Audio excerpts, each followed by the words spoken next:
오늘 이제 우리가 살펴볼 주제는 기독교 세계관의 세 번째 기둥인 구속입니다. 본론으로 들어가기 전에 지난 시간의 내용들을 제가 짧게 좀 정리해 드리도록 하겠습니다. 기독교 세계관이란 성경 말씀을 근거로 세상을 해석하는 기독교적인 생각과 가치의 틀이 이제 기독교 세계관이라 말씀을 드렸고요. 이것을 이제 집에 비유했을 때 그 기독교 세계관 안에는 창조, 타락, 구속, 완성이라는 네 개의 기둥이 들어있다고 했습니다. 그리고 이 네 개의 기둥은 모두가 창조주 하나님의 사역과 매우 밀접한 이제 관련이 있는데요. 먼저 기독교 세계관의 창조는 창조주 하나님의 위대하심을 시작으로 창조의 목적과 또 인간 창조를 주된 내용으로 하고 있습니다. 그리고 이어서 타락에서는 피조물 가운데 유일하게 하나님의 형상으로 빚어지고 하나님의 생명을 이식받은 인간의 타락과 범죄, 그리고 그것이 초래한 끔찍한 결과들을 담고 있고요. 계속해서 세 번째 기둥인 구속은 인간의 타락에도 불구하고 변함없는 하나님의 사랑과 구원의 능력을 다룹니다. 마지막 완성에서는 이제 구원받은 성도를 위한 새 창조의 소망을 우리에게 말씀해 주는데, 이처럼 기독교 세계관과 기독교 세계관의 근간이 되는 성경은요, 잘 보시면 처음부터 끝까지 일관되게 창조주 하나님을 주인공으로 해서 하나님의 섭리와 구원의 역사를 선포하는 데 아주 주력하고 있습니다. 그런데 18세기에 도래했던 계몽주의 사상과 또 이신론의 영향을 받았던 이 자유주의 신학은요, 창조주 하나님, 성경의 주인공인 창조주 하나님보다도 오히려 피조물인 인간에 더 주목했습니다. 그래서 성경을 하나님 중심적으로 해석하지 않고 인본주의적인 방법으로 해석하여 그 결과 교회 안에 번영신학과 기복주의 신앙을 만들어내게 됩니다. 그렇게 자유주의 신학에 물든 교회와 성도들은 머리로는 하나님의 나라, 천국을 소망하면서도 정작 몸으로는 그들의 삶 속에서는 세상의 재물과 쾌락을 더 추구하며 살아가는 병든 신앙인으로 전락하고 말게 됩니다. 다음번에 제가 더 자세히 말씀드리겠지만요, 여러분, 하나님의 나라, 천국은요, 누가복음 17장 21절을 보시면 예수님께서 이렇게 말씀하셨습니다. 또 여기 있다 저기 있다고도 못하리니 하나님의 나라는 너희 안에 있느니라. 자, 예수님께서 지금 하나님의 나라가 어디 있다고 말씀하고 있습니까? 우리 안에요. 다시 말하면 현재 우리의 삶 속에 하나님의 나라가 이미 와 있다라고 예수님은 말씀하고 있습니다. 이게 무슨 뜻이냐면, 천국은 우리가 살고 있는 현재 세상, 우리가 지금 공유하고 있는 현재의 시간과 멀리 떨어져 있는 어떤 미래적인 시간과 공간의 문제가 아니라는 겁니다. 물론 이 세상은 언젠가 하나님의 심판을 받아 멸망을 당하게 될 겁니다. 그리고 구원받은 성도들은 이 불완전한 세상이 아닌 하나님께서 우리를 위하여 새롭게 창조하신 하나님의 나라에 들어가 영원히 그곳에서 우리는 살게 될 것입니다. 그러나 중요한 건 뭐냐면요, 그 천국의 영광과 기쁨과 즐거움이 오늘 우리의 삶과 아주 동떨어져 있지 않다는 겁니다. 예수 믿는 성도들은 오늘 우리의 삶 속에서요, 저 천국에서 맛보게 될 그 영광과 기쁨과 즐거움을 미리 우리의 삶 속에서 얼마든지 체험해 볼 수 있습니다. 무엇을 통해서냐면 바로 이 구속을 통해서입니다. 앞서 말했듯이 기독교 세계관의 세 번째 기둥 구속은요, 인간의 타락과 범죄에도 불구하고 한결같은 하나님의 사랑, 그리고 그 사랑 위에 완성된 구원의 능력을 우리에게 말씀해 줍니다. 그런데 오늘은 이제 이 두 가지 중에 인간의 타락보다 더 큰 하나님의 사랑에 대해서 한번 살펴보기로 하고요, 다음 주에는 천국의 삶을 가능하게 하는 구원의 능력에 대해서 제가 말씀드리도록 하겠습니다. 자, 다 함께 창세기 2장 16절부터 17절을 같이 보시겠습니다. 창세기 2장 16절부터 17절입니다. 여호와 하나님이 그 사람에게 명하여 이르시되, 동산 각종 나무의 열매는 내가 임의로 먹되 선악을 알게 하는 나무의 열매는 먹지 말라. 내가 먹는 날에는 반드시 죽으리라 하시니라. 자, 16절에 지금 나오고 있는 명하여 이르시되, 이 번역은요, 짜바라고 하는 히브리어 단어를 번역한 건데, 이 짜바라고 하는 히브리어 단어는, 동사는 책임을 지우다, 위탁하다, 맡기다라는 뜻을 또한 가지고 있습니다. 즉 하나님께서 최초의 인간인 아담에게 하나님의 말씀을 맡겼다는 건데, 구체적으로 어떤 말씀을 아담에게 맡기셨습니까? 17절에 보면 선악과를 먹지 말라와 내가 그것을 먹는 날에는 반드시 죽으리라 라고 하는 이 두 가지 말씀을 아담에게 위탁하셨습니다. 맡기셨습니다. 그리고 그 말씀을 지키도록 책임을 부여해 주셨습니다. 지난 시간에 말씀드렸듯이 하나님께서 우리 인간에게만 자유의지와 범죄 가능성을 열어주셨습니다. 그것은 하나님과 더 깊은 사귐, 더 깊은 교제를 위한 하나님의 은혜요, 배려라고 말씀을 드렸는데, 지금 우리가 읽은 이 하나님의 명령도 그 맥을 같이 합니다.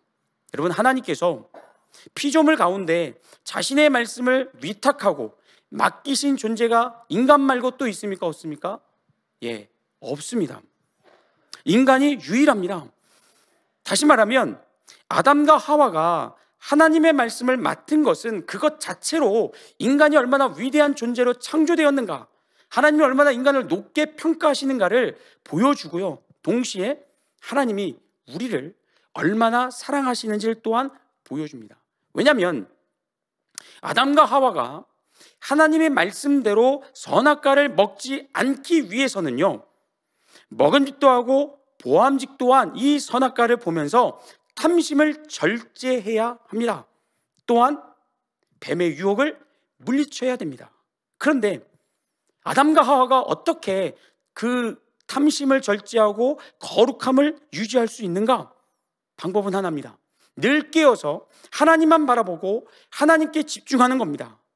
즉 아담과 하와는 한시도 하나님으로부터 한눈을 팔 수가 없었다는 겁니다. 왜냐하면 하나님으로부터 그들의 시선이 멀어지고 마음이 멀어지면 뱀의 유혹에 넘어가 죄를 지을 가능성이 높아지기 때문입니다.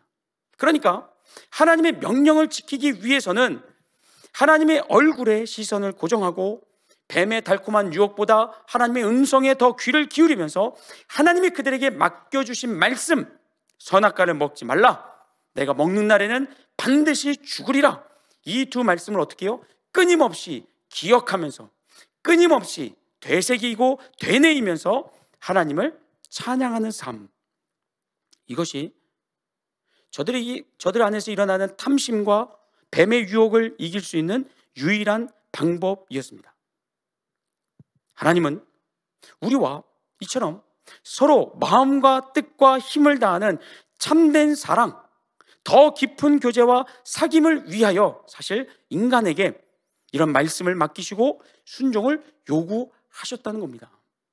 부담이 아니라 사랑의 관계를 위해서 말이죠. 그런데 결과적으로 보면 아담과 하와는 실패했습니다. 하나님의 명령을 그들은 끝까지 지키지 못합니다. 불과 창세기 3장으로 가면 하와는 뱀의 유혹에 넘어가 선악과를 먹게 되고요, 또 아담에게도 그것을 주어서 둘이 함께 동시에 하나님의 명령을 어기고 맙니다. 여러분, 창세기 2장 17절에서 하나님이 아담에게, 인간에게 무엇을 경고하셨습니까? 내가 선악과를 먹는 날에는 반드시 죽으리라 말씀하셨습니다. 그러니까 선악과를 먹는 순간 그들의 운명은 죽을 운명으로 바뀌게 되었습니다. 그런데 놀라운 건 이겁니다. 아담과 하와가 범죄했던 그날 어떤 일이 벌어집니까? 선악과를 먹고 아담과 하와가 악 하면서 바로 그 자리에서 꼬꾸라졌습니까? 그들의 생명이 죽음으로 끝났냐 말입니다. 아니요. 신기하게도 아담과 하와는요, 네가 선악과를 먹으면 반드시 죽으리라 하나님의 명령이 있었음에도 불구하고 선악과를 먹은 그날에 아담과 하와는 죽지 않았습니다. 물론 여기서 말씀하는 죽음은요, 육체의 죽음을 의미합니다. 실제로 아담과 하와의 범죄는 영적인 죽음을 가져오죠. 창세기 3장 7절을 보세요. 이에 그들의 눈이 밝아져 자기들이 벗은 줄 알고 무화과 나뭇잎을 엮어 치마로 삼았더라. 인간은 처음 창조될 때부터 몸에 아무것도 걸치지 않았음에도 그 벌거벗은 몸에 대한 부끄러움이나 수치스러움을 전혀 느끼지를 못했습니다. 왜냐하면 범죄하기 전에는 창조주 하나님의 관점으로 자신들을 바라보았기 때문입니다. 그러나 불순종은요, 이런 하나님의 관점을 왜곡시킵니다. 하나님께서 심히 아름답다라고 감탄했던 이 인간의 몸, 하나님의 걸작품에 대하여 인간이 수치심과 부끄러움을 갖도록 그들의 관점을 변질시키게 됩니다. 그로 인해서 피조물 가운데 으뜸으로 창조되었지만 이 아담과 하와가 그만 자존감이 바닥으로 떨어지게 되고요, 더 심각한 문제는 범죄함으로 그날로부터 저들의 영이 죽임을 당했다는 겁니다. 창세기 10장을 보세요. 창세기 3장 10절을 보세요. 이르되 내가 동산에서 하나님의 소리를 듣고 내가 벗었으므로 두려워하여 숨었나이다. 우리가 앞서 보았던 7절에서요, 아담과 하와는 선악과를 먹고 눈이 밝아져서 어떻게 합니까? 급히 무화과 나뭇잎으로 자신들의 몸을 가렸습니다. 그렇게 수치와 부끄러움을 해결한 상태였습니다. 그런데도 10절에서 어떻습니까? 저들이 하나님의 부름 앞에 감히 나서지를 못합니다. 숨어버립니다. 왜 그랬습니까? 그 전까지 하나님과 허물없이 교제하고 사랑을 나누었던 저들의 영이 그만 죽어버렸기 때문입니다. 이런 영적인 죽음에 대하여 에베소서 2장 1절부터 3절은 이렇게 말씀합니다. 그는 허물과죄로 죽었던 너희를 살리셨도다. 그때 너희는 그 가운데서 행하여 이 세상 풍조를 따르고 공중의 권세 잡은 자를 따랐으니 곧 지금 불순종의 아들들 가운데서 역사하는 영이라. 전에는 우리도 다 그 가운데서 우리 육체의 욕심을 따라 지내며 육체와 마음에 원하는 것을 하여 다른 이들과 같이 본질상 진노의 자녀이었더니. 보시는 것처럼 아담과 하와의 범죄는 벌거벗은 몸에 대한 수치와 부끄러움만이 아니고요, 영의 죽음을 가져왔습니다. 그래서 아담과 하와는 그 결과 하나님의 저주와 심판 아래 놓이게 되었고요, 아담의 후손들은 이후에 누구도 예외 없이 하나님과 영적으로 단절된 죄인으로 태어나게 되었습니다. 그런데 오늘 우리가 인간의 범죄의 결과로 영의 죽음이 왔다는 것보다 더 주목할 것이 있습니다. 그건 뭐냐면요, 하나님께서 범죄한 아담과 하와를 제거하지 않았다는 겁니다.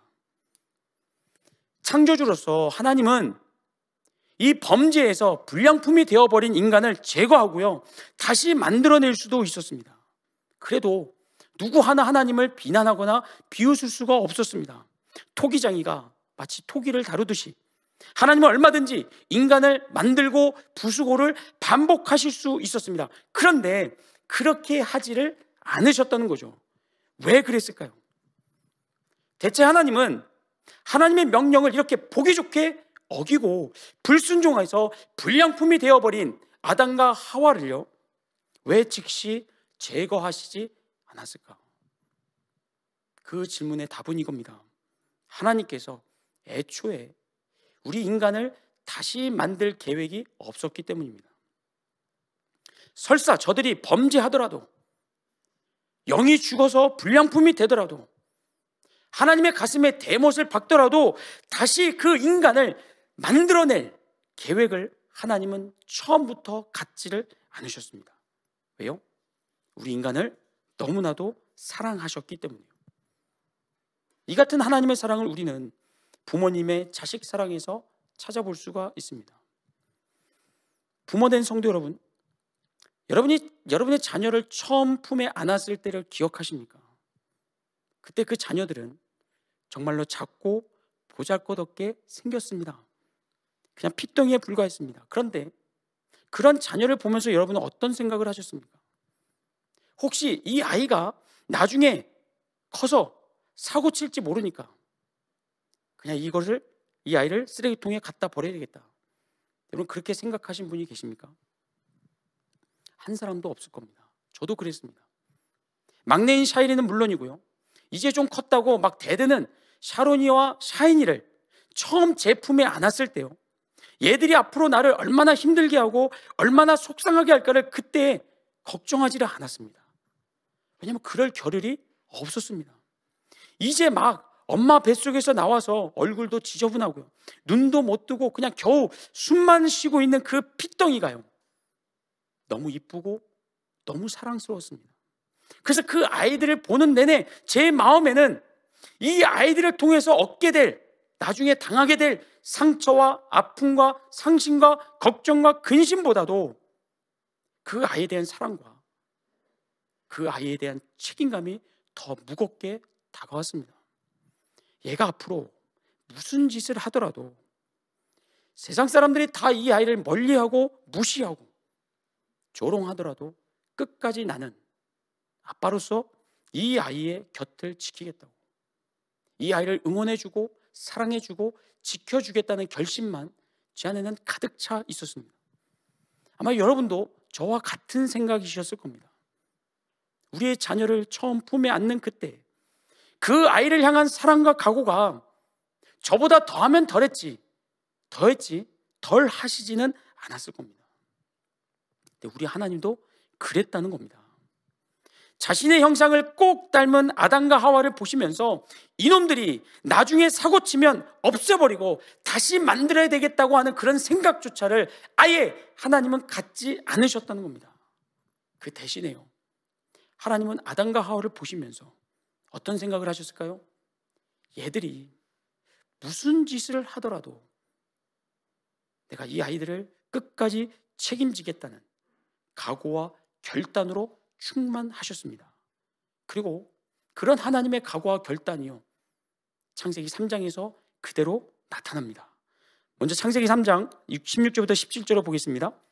또 여자에게 이르시되 내가 내게 임신하는 고통을 크게 더하리니 내가 수고하고 자식을 낳을 것이며 너는 남편을 원하고 남편은 너를 다스릴 것이니라 하시고, 아담에게 이르시되 내가 내 아내의 말을 듣고 내가 내게 먹지 말라 한 나무 열매를 먹었은즉 땅은 너로 말미암아 저주를 받고 너는 내 평생에 수고하여야 그 소산을 먹으리라. 방금 읽은 말씀은 우리가 잘 아는 말씀이죠. 아담과 하와의 범죄에 대한 하나님의 징계로 알려진 말씀입니다. 그런데 여러분, 이 말씀만 딱 떼서 볼 것이 아니라 창세기 전체의 흐름 속에서 이 말씀을 보시면 여기에 놀라운 하나님의 은혜와 사랑과 배려가 담겨 있습니다. 뭐냐면 하나님께서 우리 인간에게 처음 허락하셨던 복을 취소하지 않았다는 겁니다. 창세기 1장 28절을 보세요. 거기 보시면 하나님은 아담과 하와에게 뭐라고 축복하셨냐면 생육하고 번성하여 땅에 충만하라 축복하셨습니다. 만약에 하나님께서 범죄한 인간들을 괘씸하게 여겨서 이 복을 취소하셨다면요, 어떻게 됐을까요? 하와의 몸은 아예 불임이 되었을 겁니다. 아무리 노력해도 임신하지는 못했을 겁니다. 그렇게 하와는 평생을 해산의 고통보다 훨씬 더 크고 훨씬 더 위대한 자녀를 통해 얻는 기쁨과 감격과 감사를 하와는 평생 누리지 못했을 겁니다. 마찬가지로 만약 하나님께서 땅의 생명력을 거두어 가셨다면요, 그래서 아담이 아무리 수고하고 땀을 흘려도 그 땅으로부터 수확물을 전혀 얻지를 못했다면요, 아담과 하와는 결국 굶어 죽고 말았을 겁니다. 그런데 놀랍게도 하나님은요, 인간이 범죄했음에도 불구하고 그들에게 축복하셨던 생육하고 번성하여 땅에 충만하라는 그 복을 취소하시지 않았습니다. 비록 하와에게는 해산의 고통을, 아담에게는 수고의 땀을 징계로 주셨지만, 그러나 그보다 더 큰 자녀의 기쁨과 수확의 감사를 우리 인간들에게 허락해 주셨다는 겁니다. 여기서 끝이 아닙니다. 창세기 3장 21절을 보시면요, 여호와 하나님이 아담과 그의 아내를 위하여 가죽옷을 지어 입히시니라. 이 말씀은 우리에게 두 가지 사실을 말해주고 있는데, 첫 번째는요, 하나님께서 인간의 수치를 덮어주기 위해 다른 피조물을 희생시켰다는 것, 이게 첫 번째고요. 두 번째 메시지는 하나님께서 손수 제작하신 가죽 옷을 직접 인간에게 입혀주셨다는 겁니다. 가죽 옷을 만들어서 던져놓고 니들이 알아서 챙겨 입으라가 아니고요, 직접 입혀주셨습니다. 그런데 사실 이 당시 아담과 하와는요, 하나님의 이런 은혜와 사랑을 받을 자격이 전혀 없었습니다. 아담과 하와가 불순종해서 선악과를 먹은 것도 큰 잘못이지만 창세기 3장 11절 이하의 말씀을 보시면 범죄한 이후의 그들의 태도는요, 사실 더 큰 문제가 되었습니다. 뭐였냐면 아담과 하와는 하나님 앞에 엎드려서 눈물로 회개하면서 하나님의 용서를 구하지 않았습니다. 어떻게 했습니까? 핑계댔습니다. 자신들의 범죄 사실을 인정하지도 않았고 다른 자에게 그것을 전가시키려고 하면서 불순종의 책임을 떠넘기기에 바빴습니다. 이렇게 아담과 하와는 뻔뻔하고요, 완악하고요, 교만했습니다. 그런데도 하나님은 타락한 그 인간들을 포기하지 않았다는 겁니다. 그들 토기를 부수듯이 버리고 제거하시지를 않았습니다. 오히려 어떻게 하셨습니까? 타락한 인간의 부끄러움을 가려주고자 다른 피조물을 희생시키셨고, 그 피를 하나님 손에 묻혀가면서 손수 가죽옷을 지어서 입혀 주셨습니다. 그렇게 하나님은 한결같은 하나님의 사랑을 확증해 보여주셨습니다. 말씀을 정리하려고 합니다. 하나님은요, 인간의 범죄에도 불구하고 처음 주셨던 복을 취소하지 않으셨습니다. 나아가 아담과 하와에게 직접 가죽옷을 지어서 입혀 주셨습니다. 이 사건들은 모두가 훗날 예수님께서 이 땅에 오셔서 이루실 구원의 예표가 됩니다. 여기서 우리는 예수 그리스도의 희생과 죽음, 예수 그리스도를 통해서 이루신 구원의 완전함을 우리는 여기서 엿볼 수 있습니다. 그런데 이 시간에 저와 여러분이 더 주목할 것은 뭐냐면, 예수님을 통해서 이루신 우리의 구원이요, 예수님을 통해서 준비되고 계획되고 완성된 게 아니라는 겁니다. 다시요, 본문, 오늘 본문 16절부터 18절을 보세요. 또 십자가로 이 둘을 한 몸으로 하나님과 화목하게 하려 하심이라. 원수된 것을 십자가로 소멸하시고 또 오셔서 먼 데 있는 너에게 평안을 전하시고 가까운 데 있는 자들에게 평안을 전하셨으니 이는 그로 말미암아 우리 둘이 한 성령 안에서 아버지께 나아감을 얻게 하려 하심이라. 예수님이 이 땅에 오셔서 십자가를 통하여 자신의 희생과 죽음을 통하여 하나님과 우리의 관계를 회복해 하셨습니다. 또 하나님과 우리 인간의, 죄인된 인간의 관계를 화목해 하셨고, 우리가 하나님 앞에 나아갈 수 있도록 길이 되어 주셨습니다. 근데 중요한 건 뭐냐면, 이 모든 구원의 완성의 이 과정들이 예수님 때문에 된 것이 아니라는 겁니다. 처음부터 하나님께서 계획하셨다는 거죠. 하나님은 우리와의 관계 회복과 화목되기를 원하지 않으셨는데, 예수님이 고난당하시고 희생당하셨기 때문에 억지로 어쩔 수 없이 우리를 받아주신 게 아니라, 이 모든 것이 하나님의 원함이었고 하나님의 계획이었다는 겁니다. 예수님을 죽이면서까지, 자신의 독생자를 희생시키면서까지 하나님이 우리와 화목되기를 원하셨고, 하나님이 우리와 화평이 이루기를 원하셨고, 우리를 하나님께로 초대하기를 원하셨다는 겁니다. 그 마음을, 그 계획을 예수님을 통해서 하나님이 마침내 성취하셨다는 겁니다. 사랑하는 성도 여러분, 하나님은 저와 여러분을 이렇게 사랑하십니다. 그러니 여러분, 하나님을 피해 숨지 않으셔도 됩니다. 설사 지금 여러분이 하나님 앞에 죄를 지어서 부끄러움의 마음을 가지고 있다 하더라도, 혹은 여러분이 세상에서 실패하여 조롱을 받고 무시를 당한다 하더라도, 그래서 사람들 앞에 자신을 드러내기를 부끄러워한다 하더라도, 여러분 하나님께 나오기는 거리낌이 없으셔도 됩니다. 하나님께서 우리와 화목되기를 원하시고 화평되기를 원하사, 너무나 간절히 원하사 예수님을 희생시키셨기 때문입니다. 그 큰 사랑으로 하나님은 오늘 저와 여러분을 바라보고 계십니다. 우리의 외모를 보지 않으십니다. 우리의 과거를 보지 않으십니다. 지금 우리가 얼마나 하나님께 유익이 되느냐, 하나님께 도움이 되느냐를 보지 않으십니다. 그저 우리를 하나님의 형상대로 창조하셨다는 사실만으로, 우리의 부모가 되어주신다는 그 사실만으로도 하나님은 우리를 기다리고 계시고, 우리가 나아가면 하나님은 우리를 용서하시고 품어주시고 회복시켜 주시는 놀라운 사랑의 하나님이십니다. 이 놀라운 사랑을 여러분 이 땅에 살면서 날마다 놓치지 않으시기를 주의 이름으로 축복합니다. 아멘.